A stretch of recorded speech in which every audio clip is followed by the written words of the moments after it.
কয়েকটা প্রশ্ন দিয়ে আজকের ভিডিওটা শুরু করি। বারবার একটুর জন্য ব্যর্থ হওয়া, এটা কি কেবলই দুর্ভাগ্য নাকি বড় কিছু আশার ইঙ্গিত? কেন বারবার একটুর জন্য ব্যর্থ হয় তারা? কেন ঠিক শেষ মুহূর্তে এসে স্বপ্নটা হাতছাড়া হয়? কতবার আর একটুর জন্য? এই প্রশ্নটাই আজ হাজারো ফ্যানদের মনে ঘুরছে। রানার্স আপ মানেই কি ব্যর্থতা, নাকি একটা প্রমাণ তারা ঠিক দরজার সামনে দাঁড়িয়ে যদি বারবার কাছাকাছি যায় তাহলে কি তারা ভুল পথে, নাকি সঠিক পথই আছে, শুধু সময়ের বাকি? আরেকটা প্রশ্ন করি, প্রাইস পুল বড় নাকি সম্মান বড়? যখন হাজারো স্কোয়াড শুধুমাত্র টাকার জন্য খেলে, তখন বাংলাদেশে একটা স্কোয়াড যাদের জন্য অফিসিয়াল টুর্নামেন্ট খেলা মানেই সম্মান। আজ আমরা কথা বলবো বাংলাদেশ টপ 1 স্কোয়াড নিয়ে। ফ্রি ফায়ার ই স্পোর্টস মানে শুধু গেম না, এটা হচ্ছে ধৈর্য, টিম ওয়ার্ক, চাপের মধ্যে সিদ্ধান্ত আর বারবার পরে গিয়েও উঠে দাঁড়ানোর গল্প। বাংলাদেশ টপ 1 এই স্কোয়াডটা এমন একটা নাম যাদের নাম শুনলেই প্রতিপক্ষ সিরিয়াস হয়ে যায়। বাংলাদেশ অফিসিয়াল টুর্নামেন্টে তারা কখনো রানার্স আপ, কখনো টপ ফিনিশ, আবার কখনো একদম অল্প ব্যবধানে ইন্টারন্যাশনাল কোয়ালিফাই মিস। মনে আছে এফএফডব্লিউ বাংলাদেশের কথা, মাত্র 4টা পয়েন্ট হবে, মেবি 4টা পয়েন্টের জন্য তারা কোয়ালিফাই করতে পারে না, ইন্টারন্যাশনাল স্টেজে কোয়ালিফাই করতে পারে না।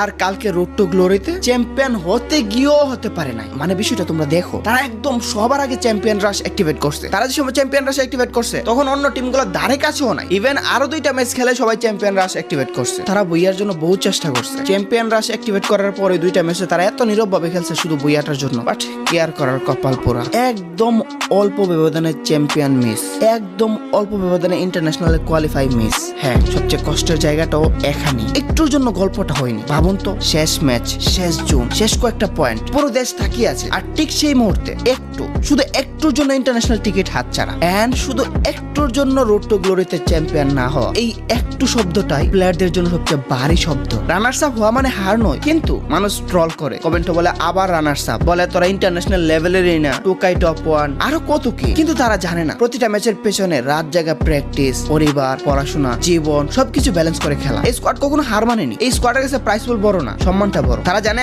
আজ রানার্স আপ, কিন্তু ইতিহাস মনে রাখে কনসিস্টেন্সিকে। একদিন যখন বাংলাদেশ ইন্টারন্যাশনাল স্টেজে জিতবে, সেই গল্পের পাতায় এই স্কোয়াডের নাম থাকবেই। এই ভিডিওটা শুধু গল্প না, এটা একটা বার্তা। যারা ট্রল করো তোমরা একবার ভাবো তো, এই স্কোয়াডটাই বারবার উঠে আসে কেন? আর যারা সাপোর্ট করো তোমরাই তাদের শক্তি, আরো বেশি বেশি করে সাপোর্ট করো। বাংলাদেশ টপ 1 স্কোয়াড হারার জন্য খেলে না, তারা খেলে বাংলাদেশকে রিপ্রেজেন্ট করার জন্য। আজ হয়তো ইন্টারন্যাশনাল কোয়ালিফাই হয়নি, রোড টু গ্লোরিতে চ্যাম্পিয়ন হয়নি, কিন্তু মনে রাখো, যারা বারবার চেষ্টা করে, যারা হাল ছাড়ে না, তারাই একদিন ইতিহাস লেখে। Bangladesh top 1 squad is coming, and when they do